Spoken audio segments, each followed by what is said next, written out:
Hello, EKN Nation. Welcome to another edition of This Week in Karting, the podcast that we try to do at least a couple times a month. We present all the news that hits the EKN homepage over the past week or so. Podcast absolutely perfect for listening on the way to work, coming home, ideal for your morning or afternoon commute. This is episode 20 of This Week in Karting. My name is Rob Howden, joined as I always am by David Cole.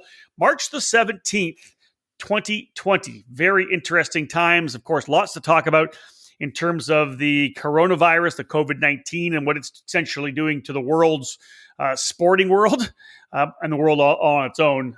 Karting, of course, affected as well. We'll look at that a little bit. Lots more to talk about here in this particular edition of This Week in Karting. We're going to see a lot of content coming out of e-Karting News.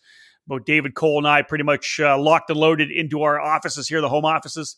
And lots to talk about, lots of interviews being set up, some roundtables.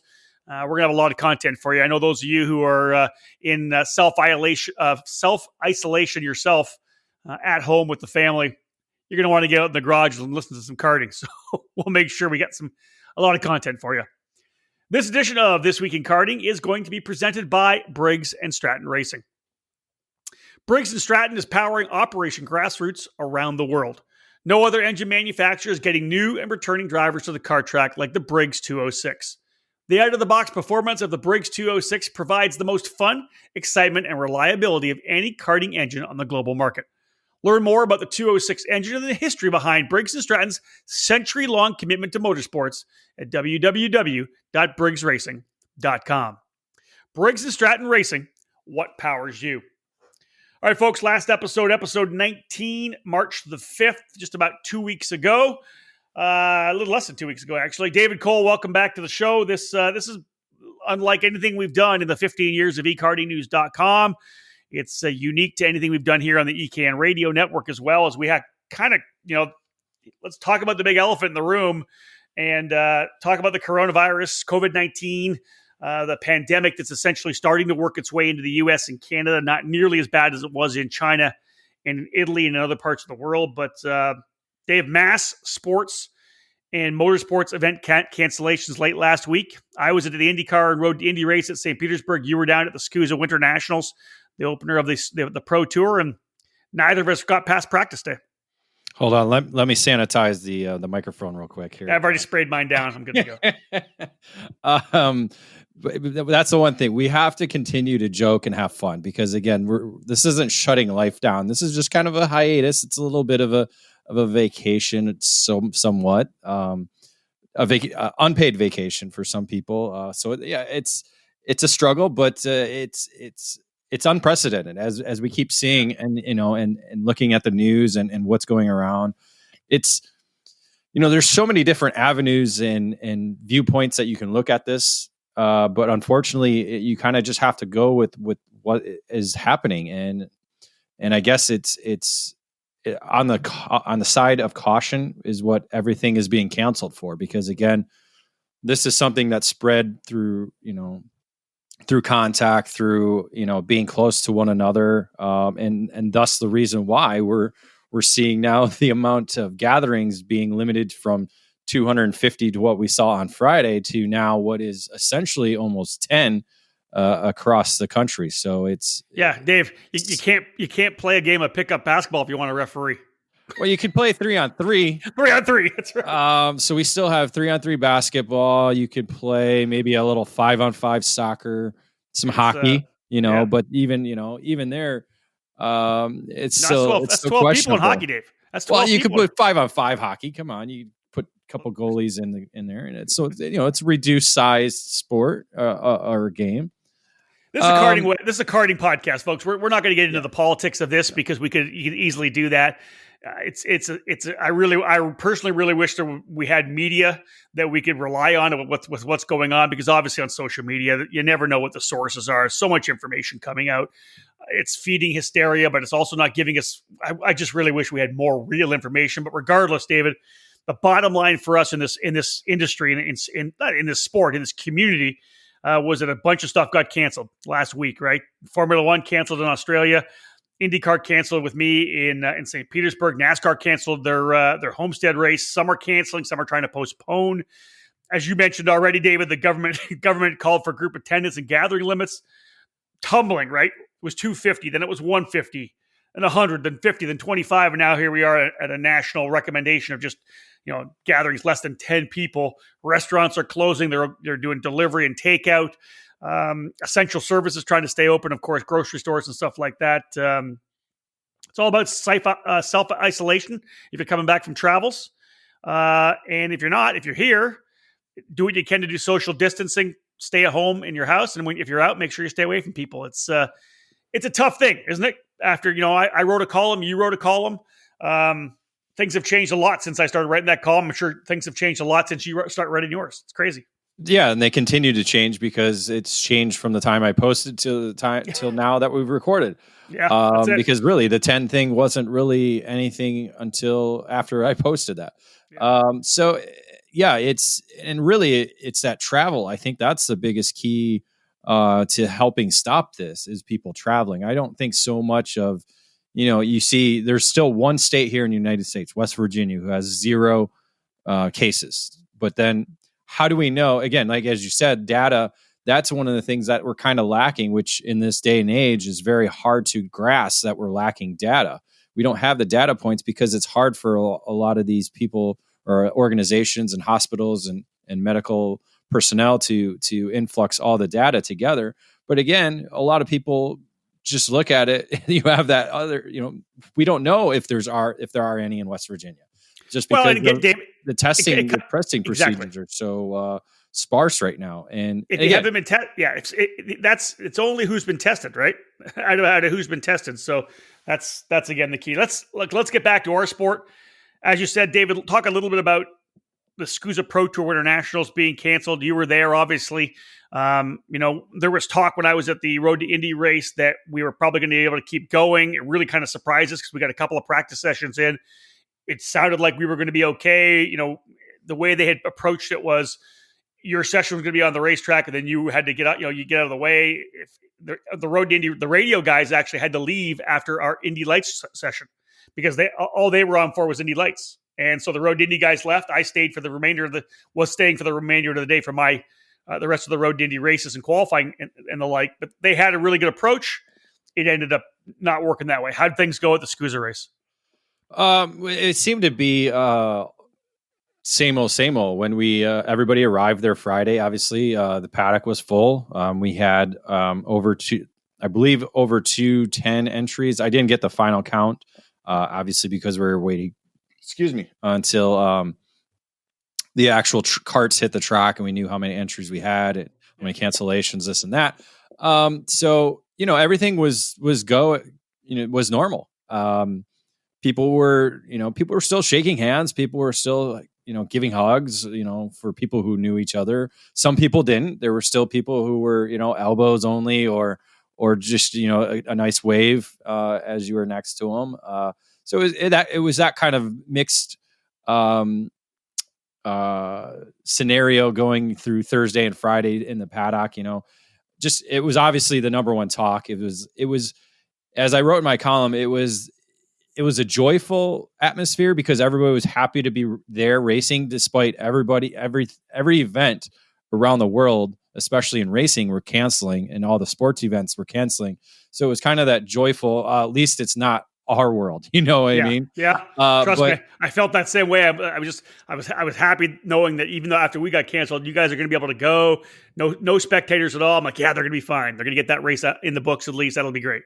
But it was still like that lump in your throat of, okay, when is it going to get canceled type, so there was still that stigma going around of, okay, we're just going to keep hammering away, go on as business as usual and then see what happens. And as I wrote in the column, as we were about ready to go live, I got everything all set up. I got Xander next to me. We're ready to go. He was setting up for some of his stuff that he was going to do during the broadcast and after the broadcast. And I had gotten all my stuff ready to go. I was about ready to set up to hit the start button. And I look down and I see carts are coming off the grid and rolling back into the paddock as the last carts are coming off the track for what would have been the first session of the last round. Yep. And so automatically I take the headphones off and I walk into the scoring and video booth, and I'm like, "Are we on hold?" And Joe's like, "Yes, we are on hold." And that was the early stages of our obviously the cancellation to the event, but it had been going on for I guess hours leading up to that, obviously with Supercarts USA officials, Tom Kutcher and others talking with the facility itself, talking with their legal aides about the options that we have or don't have, because they knew this, or they knew something was going to come down, and the government shut everything down of 250 or more in a gathering. And the unfortunate part is we're in a motorsports park, and there was 2 other events going on at the same time. So you have to consider the park itself 250 people. Well, alone, the Supercarts USA is more than that, if not triple that.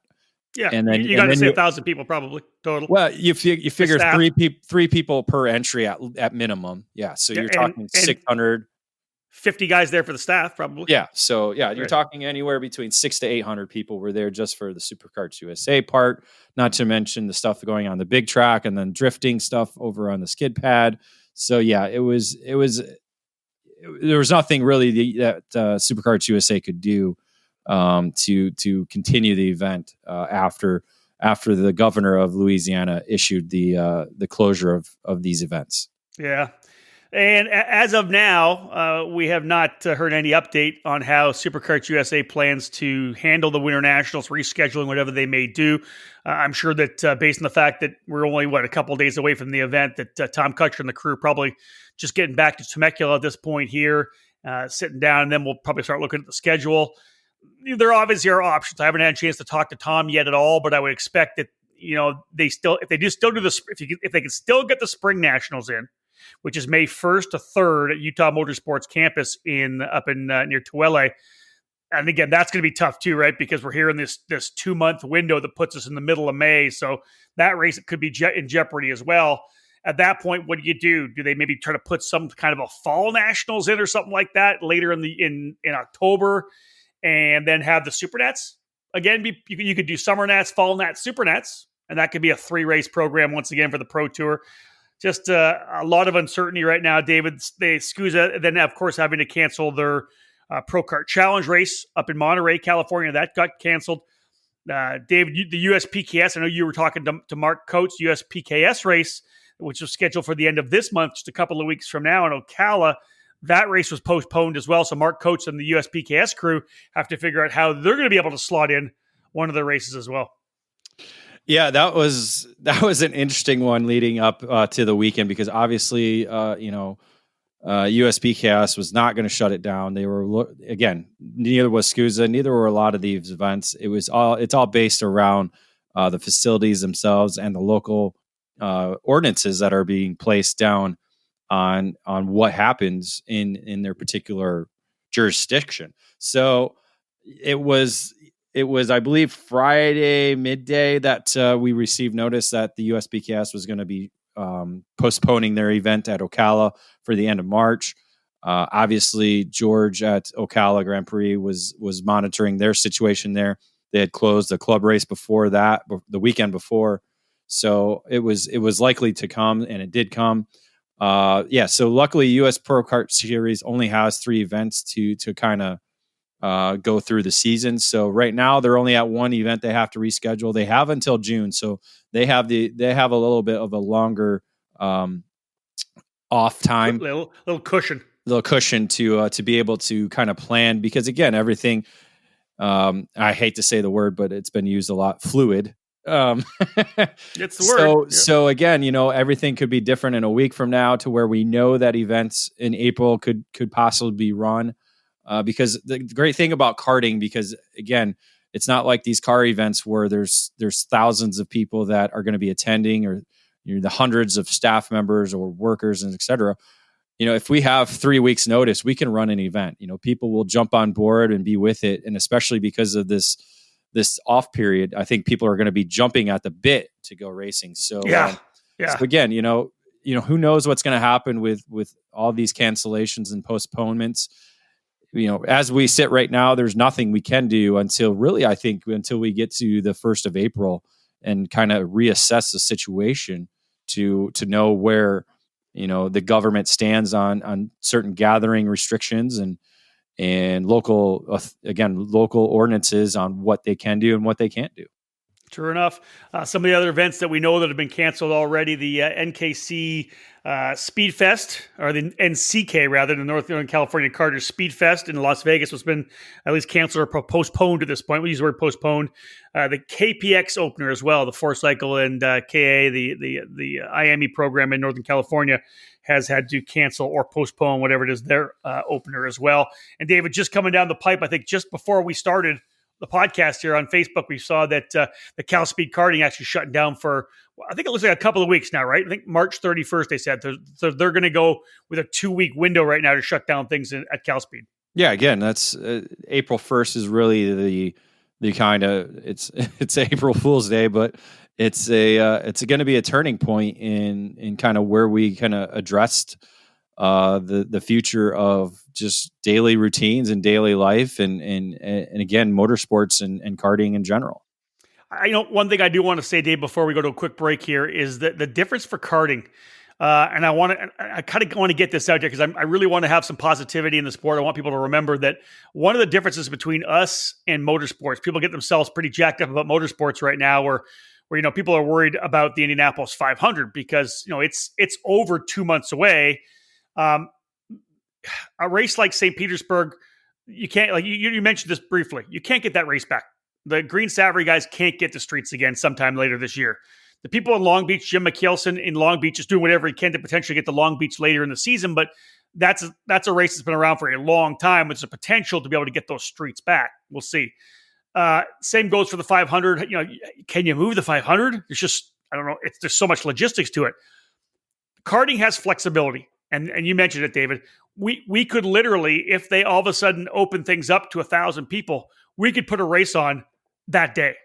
That's the one thing about karting. Even a Pro Tour race or a USPKS race, to be honest, you throw a bunch of people in cars, you drive to the track you want to go at, and we can have a race any day.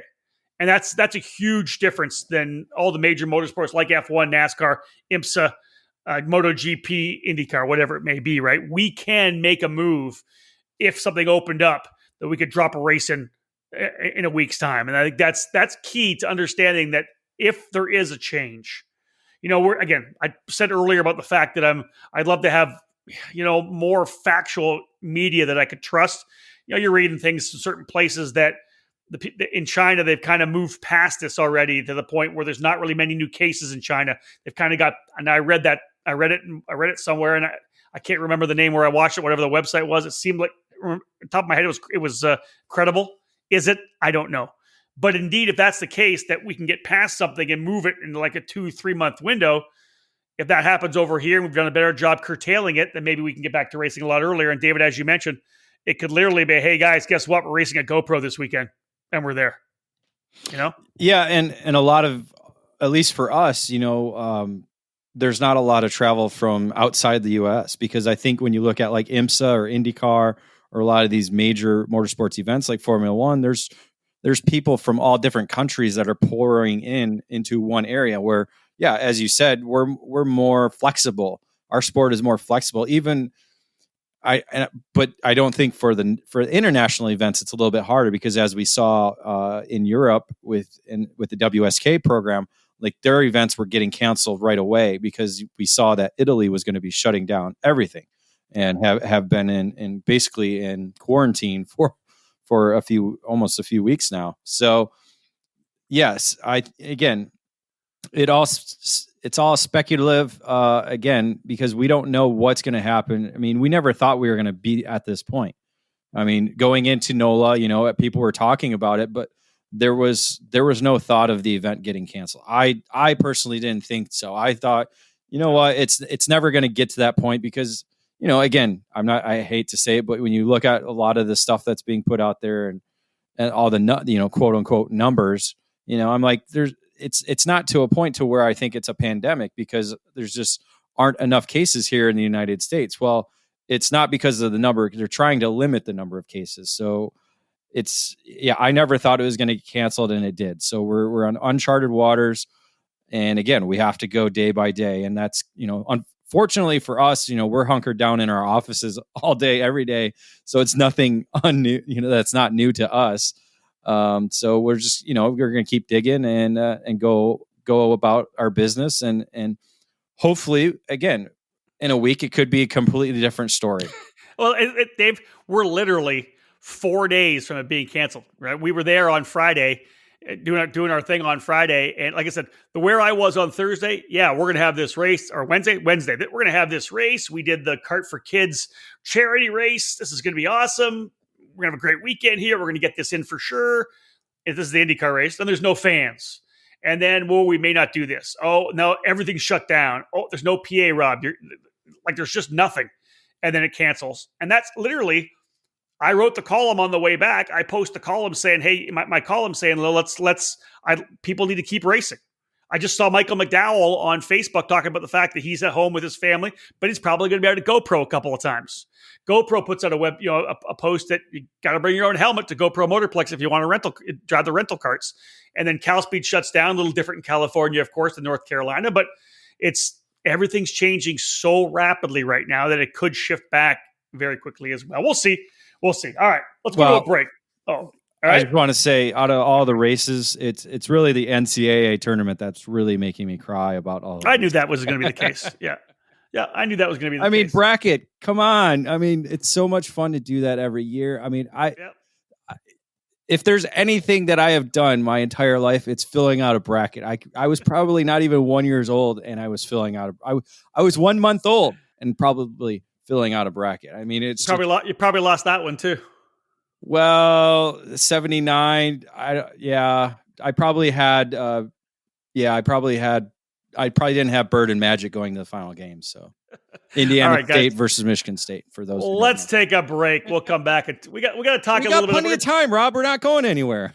Well, I got more podcasts to do, baby. We got stuff. Right. We got stuff happening. Content's coming.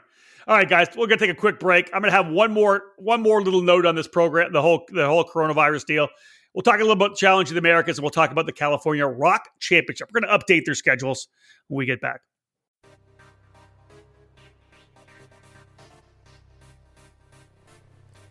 Technology, design, and manufacturing. These components are what make Kart Republic a world champion. The Kart Republic chassis has earned 2 FIA World Karting Championships. Here in the U.S., the brand has earned multiple victories and championships in senior, junior, and cadet competition. Kart Sport North America is the country's importer and distributor for Dino Chiesa's Kart Republic chassis, and as a leader in American karting, they are focused on providing stability for the sport and quality products and service for the community. Whether you'd like to find the Kart Republic dealer closer to you or schedule an arrive and drive package with its official North American race team, contact Kart Sport North America through their official website, kartsportna.com. We are Republic. We are one.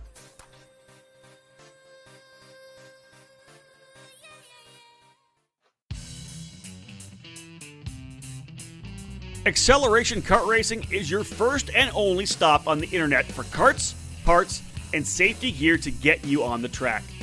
ShopAKRA.com offers a great selection of karting equipment on a user-friendly website. Acceleration Kart Racing has aligned itself with many of the top manufacturers and distributors in the sport to ensure that all the latest equipment is available to you, the consumer. With customer support available 6 days a week, you can be confident about getting the right parts at the right price. Be sure to visit shopakr.com today or stop by their headquarters in Las Vegas. Also, follow them on Facebook, Twitter, and Instagram for the latest specials, clearance items, and new products.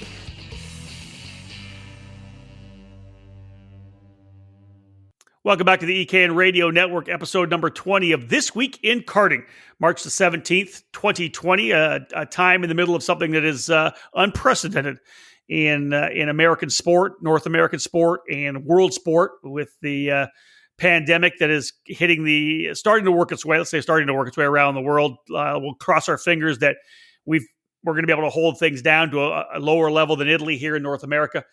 One of the things I do want to bring up before we cap this off, it's a positive to a certain extent, because David, this could have happened in the middle of summer and just decimated much of the racing. Because to be real, anybody that's south of the frost line we're not racing yet. Normally in Canada, at least north of the border here, opening races are usually the first week or second week of May. We're not even racing for another 2 months from now, which I'm just going to say for some of the clubs, some of the smaller shops or support trailers, you name it, up in Canada, Michigan, Wisconsin, whatever it may be, David, really not that affected as of yet, right? Yeah, some of the guys in the South that are more used to being kind of more year round, some of the major teams that rely more on actual racing and driving guys than supporting people with product, those guys are going to get hit maybe a little more. But for the most part, a lot of guys in the northern climes don't start till the first week of May, Canada especially. Yeah, it would have been better if it would have happened in February, giving us a little bit more of a buffer zone in terms of time.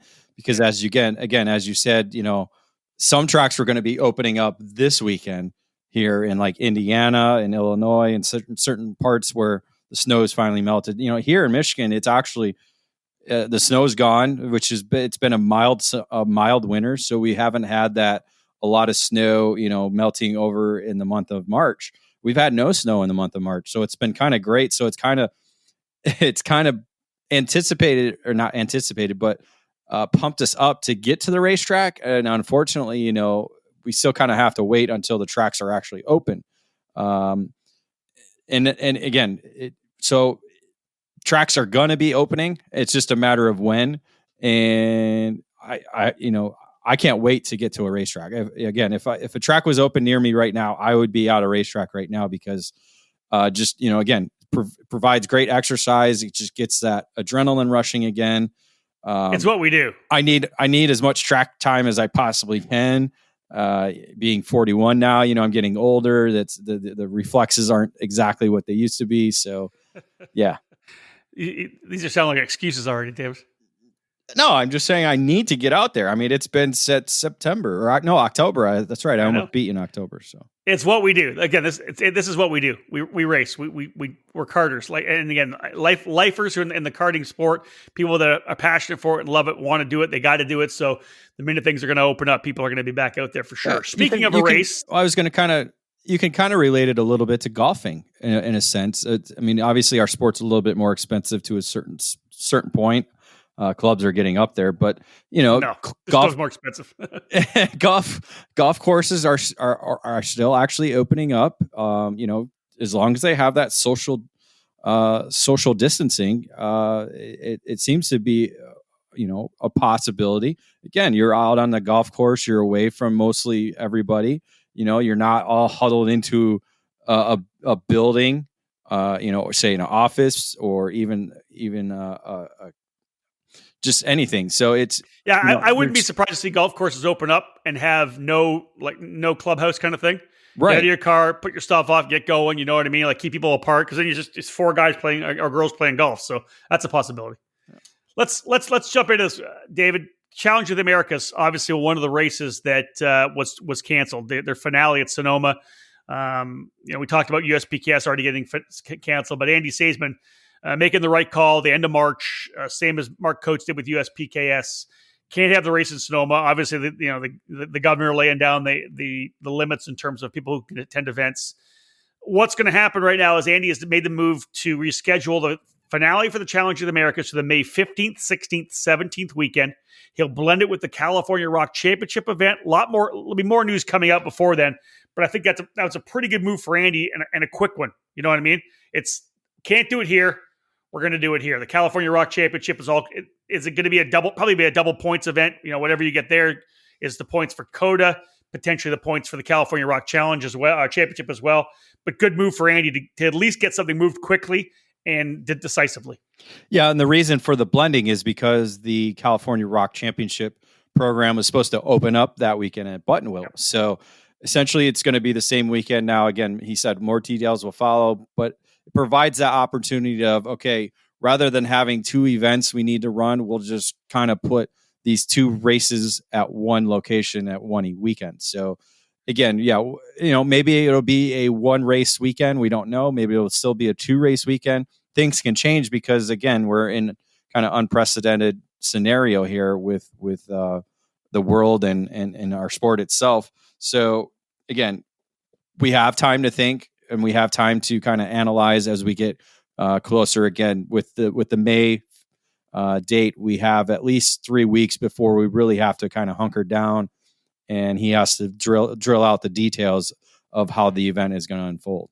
Yeah, that May 16th, 17th date is kind of on the front end of that 2-month recommendation the CDC put down. So good place to put that. He could then adjust it again if he had to, or potentially just button things up with the 2 races that they've had. He did update, again, the California Rock Cup Championship schedule calendar. David, May 16th, 17th, Buttonwillow. 2 months later, July 18th, 19th, back up at Sim Raceway Performance Karting Center in Sonoma. August 15th, 16th at Santa Maria Kart Track in the Central Coast area of California. Back for the September 12th, 13th finale for the California Rock Championship at Sim Raceway Performance Karting Center. Again, a couple of dates in the middle there, David, changing. The Sim Raceway in July and Santa Maria in August. Yeah, again, this all came out before the situation that we are currently in right now. So they had to make some changes. As you said, the middle 2 events were the ones that were changing around. The Buttonwillow race wasn't going to change. Obviously, now the situation that we're in, it's going to be changed. It's going to be at Sonoma as we currently sit right now. So we're going to have actually 3 races at Sim Raceway for the California Rock Championship, and then add in the August event at Santa Maria Kart Track. But one of the cool things about the California Rock Championship, with the finale being September 12th through 13th. That's going to be the weekend before the Rockfest West event. So that event should be a good one and a great way for those racers looking to tune up for the Rockfest West. Yeah, no doubt about that. All right, folks, another quick break in the action here. We'll get back. Got lots more to talk about. We're going to talk about some chassis stuff. We're going to talk about some event stuff. We're going to talk about some award stuff. Great content still coming, folks, as we continue. Episode 20 of This Week in Karting. All over the karting world, everyone knows OTK is the gold standard for quality and performance. In the US, OTK USA is the source for all things OTK. From the legendary Tony Kart brand to the race-winning Cosmic and Esprit chassis, and the new for 2020 in the US, the Red Speed and the EOS, OTK quality is second to none. All 5 brands are winning races and championships across the country in national programs like the Rock Cup Florida Winter Tour and the Challenge of the Americas, the SCUSA Pro Tour and the SCUSA Winter Series, and the Pro Kart Challenge, and the United States Pro Kart Series and the WK Manufacturers Cup. And OTK products are also front and center on the podium of club and regional races from coast to coast. To learn more about a specific product line or to find the OTK USA dealer near you, whether it's Tony Kart, Cosmic, Esprit, Red Speed, or EOS, visit www.otkusa.com. Specific chassis territories are still available, so kart shops interested in adding a winning component to their product lineups can contact OTK directly. Fast, fair, and fun. The Margay Ignite Spec Karting program offers you all of that at an affordable price. The all-new IgniteKarting.com page provides you with the information you need to fuel your passion for kart racing. Ignite Karting is a spec package that includes the Margay Racing chassis with a Briggs & Stratton 206 engine package and the Hoosier R80 tire. An Ignite K2 is designed for ages 8 to 12, while the Ignite K3 is available for junior, senior, and masters drivers. The 2020 season has a handful of major events for Ignite Karting. The historic Quincy Grand Prix is set for June 13th and 14th, racing through the city's famed South Park. The USAC Karting Battle at the Brickyard on July 14th, 15th, 16th is held inside the Indianapolis Motor Speedway, where you have a chance to take a lap around the famed 2.5-mile oval and the special Yard of Bricks. All information on events throughout the country and Ignite Kart packages, including dealers in your area, are available at IgniteKarting.com. Head there now to register for the upcoming SCUSA Winter Series event on February 7th, 8th, and 9th at AMR Motorplex in Homestead, Florida. Arrive and drive packages are still available. So get off the couch and onto the track this year. Ignite Karting. Fuel your passion. Hey, AKN Nation, welcome back to This Week in Karting, episode 20, March the 17th. Thank you for tuning into the EKN Radio Network. We know if you are like us and you are self-isolating at home, the whole family locked and loaded at home, getting a little stir crazy potentially, we're going to get a lot of podcast content out for you. We'll talk a little more in a bit about who we're kind of lining up, some of the stuff we're looking at. We'd love to get your feedback. If there's somebody you want us to interview, is there a topic you want us to touch on? Should we get a roundtable of experts together and discuss a topic that you'd like to hear some input on?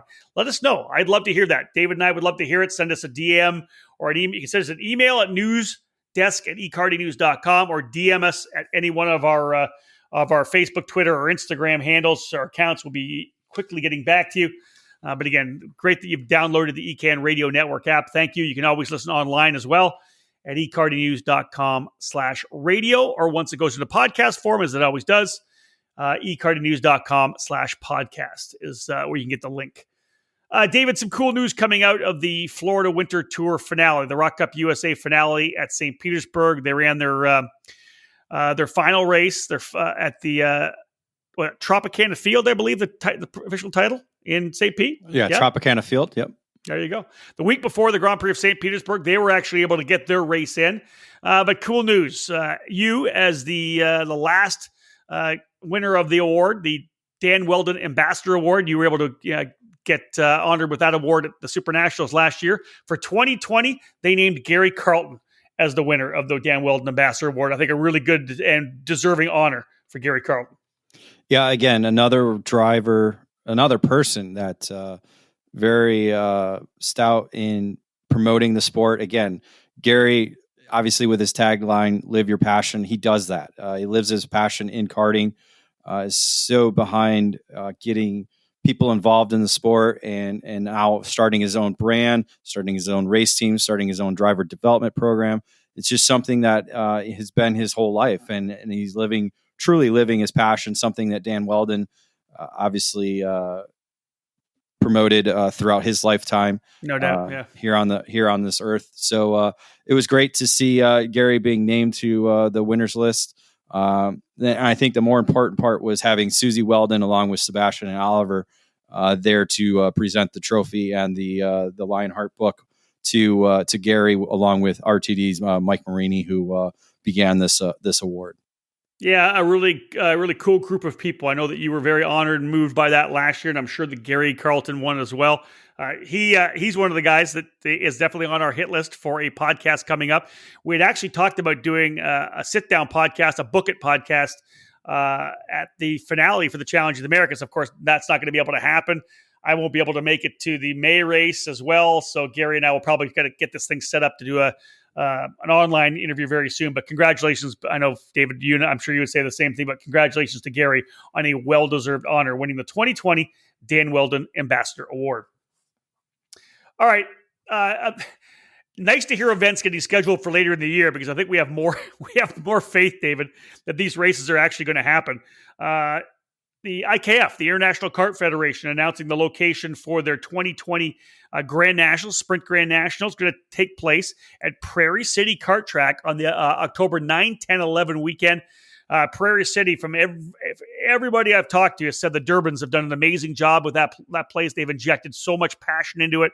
Got to give it up for the Durbans from moving their entire home, their family, their shop up to the Prairie City area.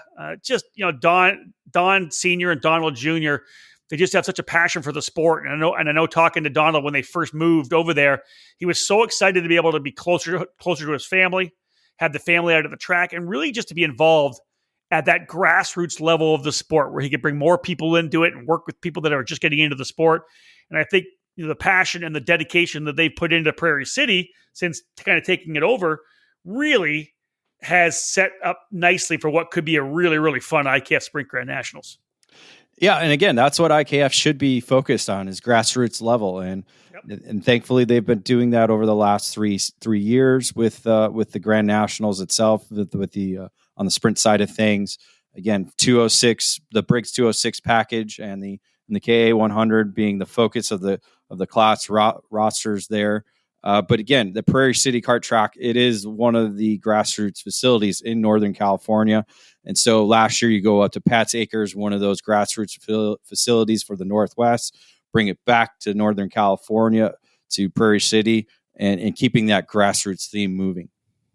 Yeah, as you said, Briggs 206, K100 on the docket, kid karts as well. So really, that's the base foundation, the class structure that the IKF has supported, which is, I think, as you said, is perfect for grassroots karting and club karting. They also announced the date and location of their Speedway Grand Nationals. I know not really a focus of many of our listeners here in EKN Nation, but the Speedway Grand Nationals, their Dirt Oval Grand Nationals at Poplar Grove Speedway, July 23rd, 24th, 25th. In Iowa.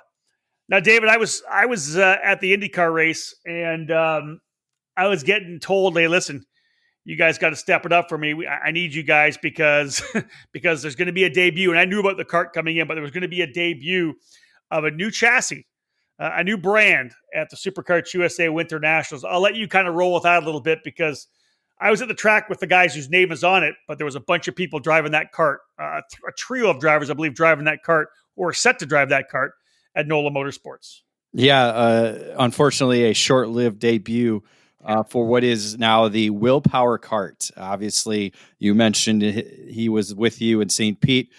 This being named after the IndyCar champion and Indy 500 winner, Willpower. Again, we talk about the passion, with Dan Weldon and the award that we give out. Gary Carlton, a passion, has his own chassis line. We're seeing it with the Formula One drivers, Charles Leclerc, Ricardo Kart, even the Kubica kart back a couple of years ago.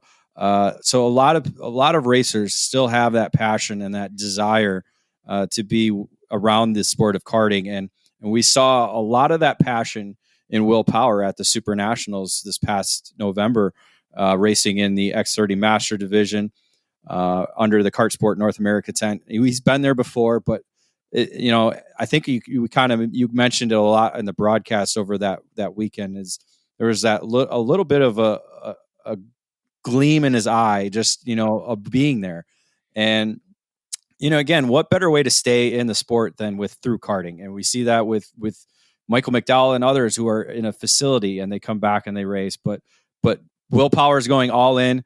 Has decided to collaborate with Kart Republic, Kart Sport North America, and MPG Motorsports on developing their own chassis brand. Right now, it's essentially what a Kart Republic is, just a different color right now.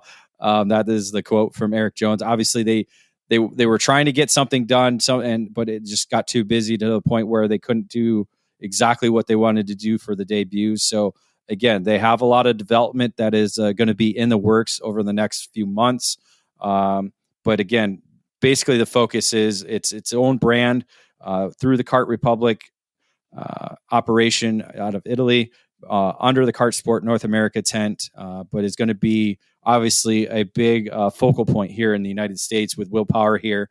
And he had 3 drivers on the chassis, obviously with a full side kart.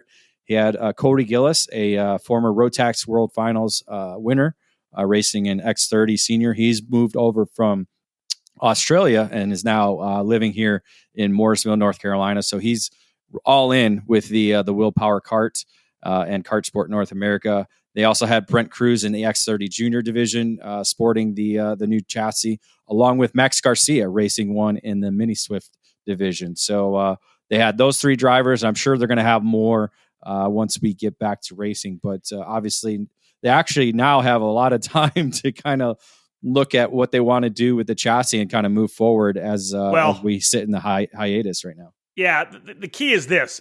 This isn't FA. This isn't Fernando Alonso putting his initials on a kart.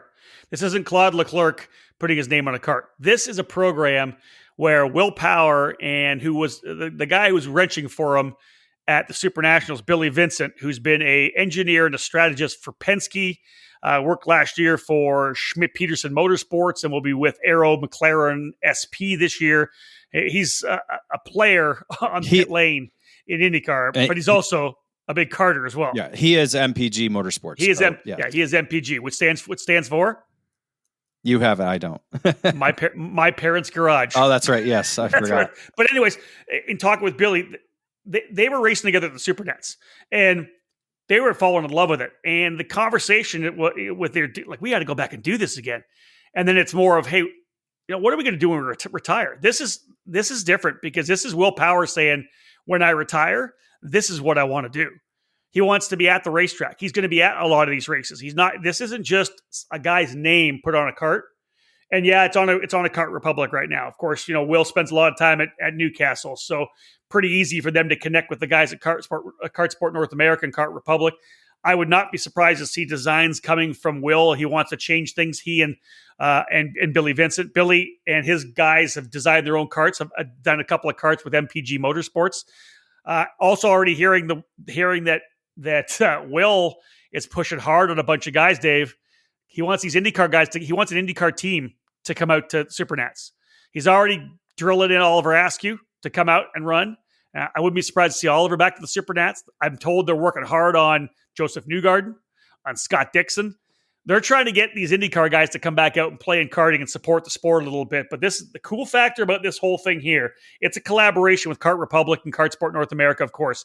But it's essentially Will Power and Billy Vincent. And these guys are looking at doing this for the next 15 to 20 years, which I think is absolutely cool to be able to have these guys not just get back into their passion, do some driving, but dive back in. They're going to support some drivers, David. There's going to be some sponsorships. This is a program where they're going to go all in, trying to get some money, trying to get some sponsorship. Will's going to use all the clout he has and all the assets he has to put together a small team of drivers as well under that WPK brand. I'm excited about it because I just think it'll help. The amount of exposure it's going to be able to bring from mainstream motorsports into this deal is going to, I think, be huge. Yeah, it's something we saw a little bit with AJ Allmendinger back. Yeah. Do you remember the driver who he kind of was helping out when he first started his driver development program? Maybe Kyle Kirkwood? There it is, yeah. So, again, obviously it had, obviously he had a road bump during his career at that point when that was going on.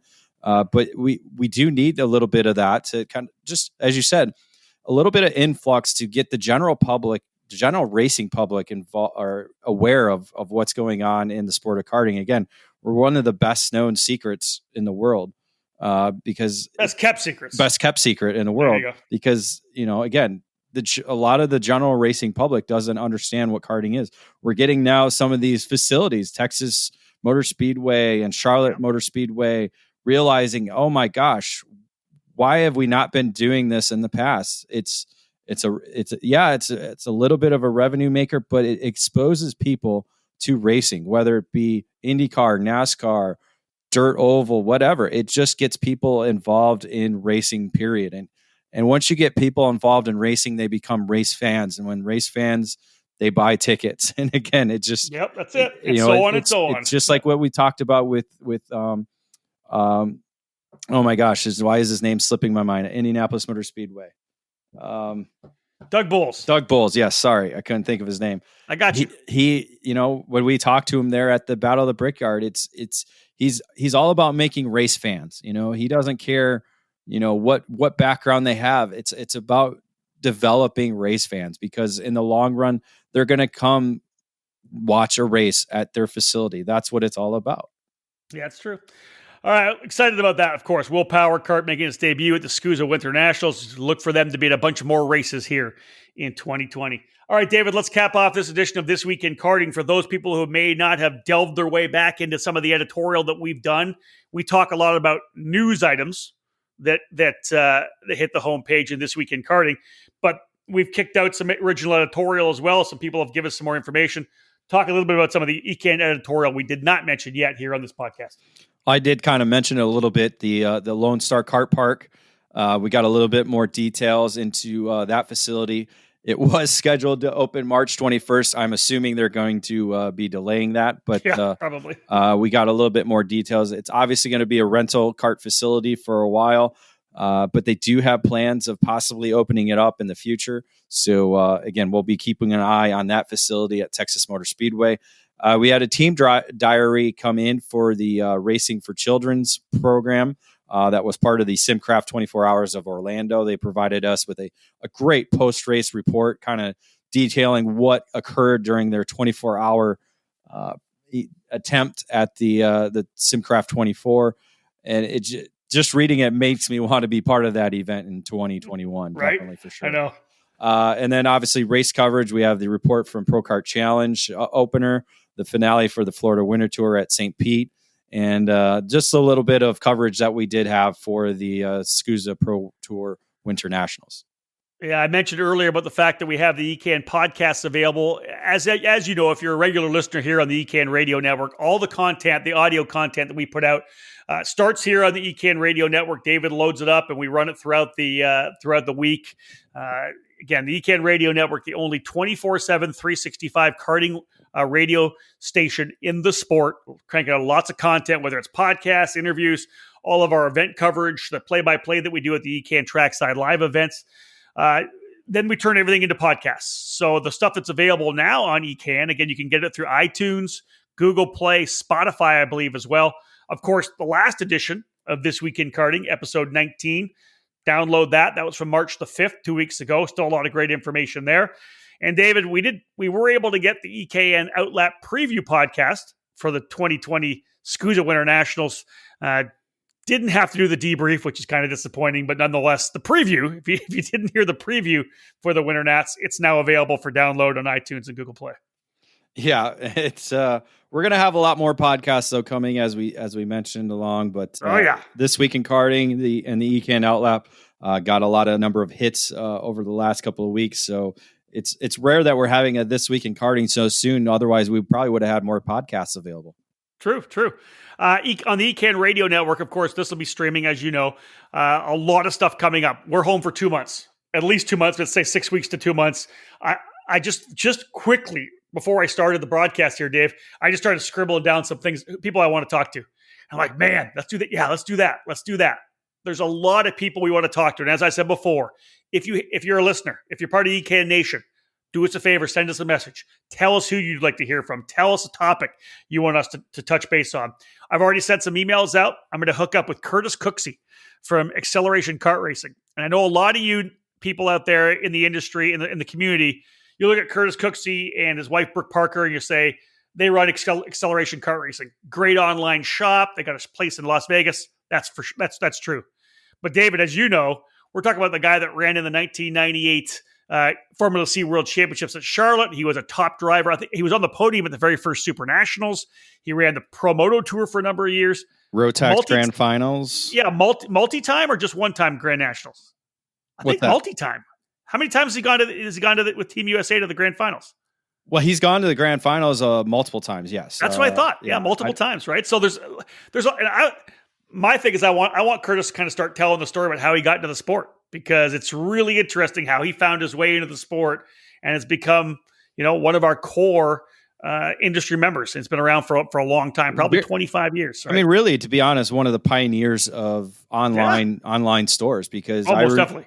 I remember meeting him at the KMI show before I technically was working for you guys. I was just the road racing correspondent, and him sitting with him and Ted Tackett. So that takes you back and just talking about how they used to be racing each other. And then now, obviously Curtis got into the industry side of things, and just how that, the shop AKR.com has just exploded and been one of the leading online stores for industry is amazing. Yeah. And the crazy thing is we'll go back and talk about the Motorcycle Tire Center. That was one of the places too, right? Yeah. MTC. Definitely gonna pin down Greg Bell. I've had a chance to chat with Greg a little bit. He's had a great start to the season so far. Of course, Leading Edge Motorsports coming off those big wins at the Rock, the Rio, and the Super Nat. So we'll pin Greg Bell down in the shop out in Lodi, California. And David, we had a little trash texting going back and forth, because we're going to set up a little podcast with a bunch of the karting photographers that you may see images of on eKarting News quite a bit. We're talking about guys like Todd McCall and Ken Johnson and Christian Marsh and Chris Ortenberger, Wyatt Lloyd. Their images, not images of them, because they're typically behind the camera. We don't want to see them in front. Images from them. Yes, their images. Yes, and we had a lot of trash talking early, so even on the text. So the text deal, the group text. So we're going to talk to them about what it takes to shoot photography. Which one's the best? Who's the worst in that group? Which one has the thinnest skin? Because as you know, David, being out there, you're a fine photographer on your own. A lot of trash talk out on the track as well. Oh man, who has the thinnest skin? Gee, I wonder who that could be. Got to be Tom McCall. Don't throw him under the bus yet. Come on. Oh, sorry. Yeah, let's hold back. Let's hold back on that. It's surprising because he's from Canada and he ice races, so you'd think he'd have a lot thicker skin because you have to stay warm, right? It's not thicker skin. It's thicker cushioning. Woo! There it is right there. Hold on. That's the mic dropping right there. All right, David, what are you working on? What do we got? Obviously, I'll be working on a bunch of podcasts. What are you working on for e-karting news? I'm coming up with just some editorials, a couple profiles. We're going to be profiling Crosslink competition and Sean Owens there. So the Texas-based operation. Got a couple of other articles I'm working on and a couple of columns. We had a great idea come up from Andy Saisman that I'm kind of going to dive into a little bit, work on some Briggs and Stratton stuff. Obviously, we have time now to kind of go over what happened with Briggs and Stratton Weekly Racing Series program last year and how it's moving forward in 2020. Also, just other different technical aspects with the Briggs and Stratton engine that obviously, it's in a new era with the rule set, so we'll kind of dive into that a little bit as well. I got one thing I've had kind of on the sidelines that I haven't been able to jump into, and we're going to start a Women in Karting article series. I'm actually going to start by profiling Paige Crawford, young lady out of North Carolina who's done extremely well over the last number of years, a heck of a driver herself. I'm going to do an article on Paige Crawford, then I'm going to hand it off to Paige, and she's going to put together some articles for us on women around the sport. Young women, older women, whatever it may be. So it's going to be really cool. Her and I are going to tag team on a couple of different articles because there are so many great young women and great women. I don't care where you are on the age run. There are a lot of fantastic stories about women that are racing around the sport, and that's something that's going to be coming out here as well in 2020. All right, folks, where are we at? Perfect timing. Let's cap this one off. Ladies and gentlemen, thank you so much for joining us here on This Week in Karting. As I said, a lot of content coming out during this self-isolation period. You guys are at home. I know people are out in the garage working on the karts. That's something we're putting up on Facebook too. I want to see pictures of your karts. I know a lot of you guys aren't racing yet or will be racing in the next 2, 3, 4 weeks, depending on what happens. Could be a couple of months. I want to see your karts up on Facebook as well. So we're going to start a thread on that. But otherwise, folks, I hope you're enjoying what we're putting out here on the EKN Radio Network. Thank you so much for joining us. On behalf of David Cole, my name's Rob Howden. Bye for now.